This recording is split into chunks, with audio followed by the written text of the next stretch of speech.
Третью седмицу Великого Поста православные жители станицы Наурской встречали вместе с епископом Махачкалинским и Грозненским Варламом. Утреннюю службу с отцом Авросием для прихожан священнослужители провели накануне важного события – освящение 2 куполов и крестов нового храма Рождества Христова. Уже после завершения службы Варлам прочитал проповедь всем прихожанам.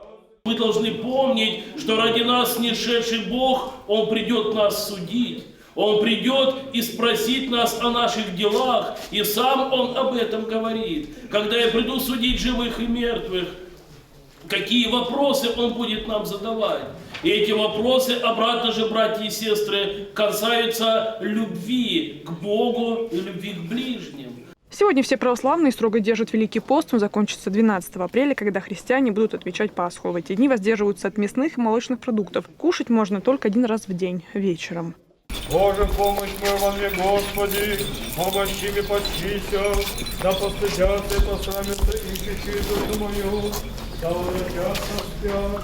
Храм станицы Наурской начали возводить еще 2 года назад. Епископ Махачкалинский и Грозненский помнит, как по строительству он сам лично закладывал капсулу. Поэтому освящению куполов и крестов будущего храма Варлам придает особое значение. Чтобы люди могли прийти, помолиться, а мы всегда в церкви молимся за тех, кто строил храм, кто жертвовал на храм. Поэтому эта молитва, покуда стоит храм, будет всегда произноситься в этом храме. Я благодарю всех, кто потрудился, и прихожан, которые сегодня рядом, здесь мы вместе, это наша общая радость.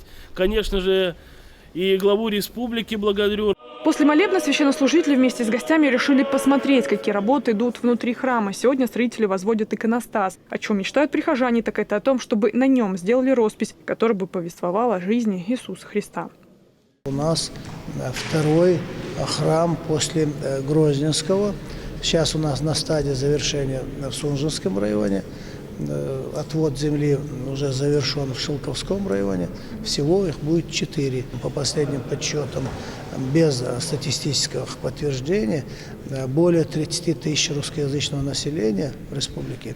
Сегодня строительство храма Рождества Христова в станице Наурской на стадии завершения. Уже возвели несущие стены и совсем скоро приступят к установке освященных куполов. На первую службу в новой церкви прихожане планируют прийти уже на Пасху. Алевтина Бонадыкова, новости.